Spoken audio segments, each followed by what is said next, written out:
सुंदरपुर का संघर्ष। सुंदरपुर में करीब 500 परिवार रहते थे।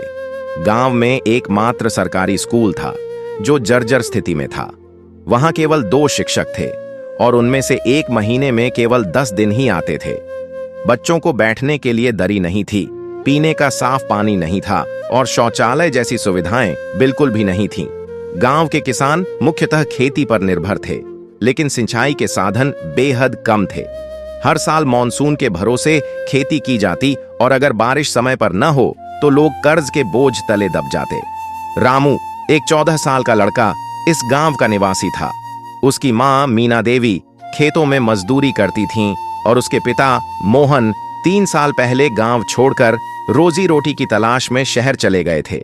रामू का सपना था कि वह बड़ा होकर एक अधिकारी बने, लेकिन गांव की स्थिति ने उसके सपनों को धुंधला कर दिया। डीएम से उम्मीद एक दिन गांव वालों ने तय किया कि वे अपनी समस्याओं को जिले के डीएम के सामने रखेंगे। गांव के सरपंच शिवदास ने सभी को इकट्ठा किया और तय हुआ कि गांव का प्रतिनिधित्व करने के लिए रामू को डीएम के पास भेजा जाएगा। रामू ने अपनी मां और गांव वालों से हिम्मत जुटाई और एक पत्र तैयार किया। इस पत्र में उसने स्कूल, पानी, बिजली और खेती से जुड़ी समस्याओं का उल्लेख किया। वह अगले दिन जिले के मुख्यालय के लिए रवाना हुआ। डीएम के कार्यालय में जिले के डीएम अंशुल वर्मा एक ईमानदार और मेहनती अधिकारी थे। वे अक्सर क्षेत्र का दौरा करते थे, लेकिन पिपुलपुर जैसे दूर दराज के इलाकों तक पहुंच पाना उनके लिए भी मुश्किल था। रामू जब डीएम कार्यालय पहुंचा तो पहले उसे अंदर जाने नहीं दिया गया, लेकिन उसकी सादगी और आत्मविश्वास ने एक कर्मचारी का ध्यान खींचा, जिसने उसे डीएम के पास ले जाने का वादा किया। रामू ने अंशुल वर्मा को अपना पत्र दिया और गांव की स्थिति को विस्तार से बताया। उसने कहा, साहब, हम बच्चों का भविष्य अंधकार में है। हमारे गांव में ना तो पढ़ाई का साधन है और ना ही रोजी रोटी का। अगर आप हमारी मदद करेंगे तो शायद हमारे गांव में भी खुशियां लौट आएंगी। डीएम की कार्यवाह डीएम अंशुल वर्मा ने रामू की बातें बहुत ध्यान से सुनी। उन्होंने तुरंत अपने अधिकारियों को बुलाया और एक टीम तैयार की।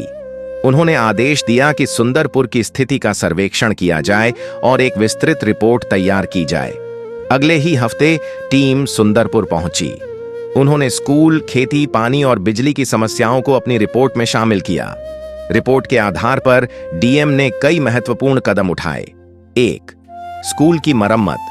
शिक्षा विभाग के बजट से स्कूल के लिए नए कमरे बनाए गए और शिक्षकों की भर्ती की गई। 2. पानी की समस्या का समाधान। गांव में 2 हैंडपंप और एक छोटी जलाशय परियोजना का काम शुरू हुआ। 3. कृषि योजनाएं। किसानों को सब्सिडी पर बीज और खाद दी गई और सिंचाई के लिए नहर का निर्माण किया गया। 4. रोजगार योजनाएं। गांव में मनरेगा के तहत रोजगार के अवसर बढ़ाए गए। परिवर्तन की शुरुआत 6 महीने बाद सुंदरपुर में बड़ा बदलाव देखने को मिला। स्कूल में बच्चों की संख्या बढ़ने लगी और नए शिक्षक नियमित रूप से आने लगे। किसानों की फसल अच्छी हुई और रोजगार मिलने से गांव वालों का जीवन सुधरने लगा। रामू ने अपनी पढ़ाई को गंभीरता से लिया। डीएम अंशुल वर्मा ने उसकी पढ़ाई के लिए एक छात्रवृत्ति भी स्वीकृत की। अगले कुछ सालों में रामू ने अपनी मेहनत से सिविल सेवा परीक्षा पास कर ली और खुद एक आईएएस अधिकारी बन गया। समाप्ति। रामू ने जब डीएम के रूप में अपने जिले में कदम रखा तो उसकी आंखों में आंसू थे। उसने महसूस किया कि किसी के छोटे से प्रयास से भी बड़े बदलाव लाए जा सकते हैं। सुंदरपुर आज एक आदर्श गांव बन चुका था, जहां हर बच्चा पढ़ाई कर रहा था और हर व्यक्ति आत्मनिर्भर था। यह कहानी इस बात का सबक है कि जब जनता और प्रशासन एक साथ मिलकर काम करते हैं तो असंभव को भी संभव बनाया जा सकता है।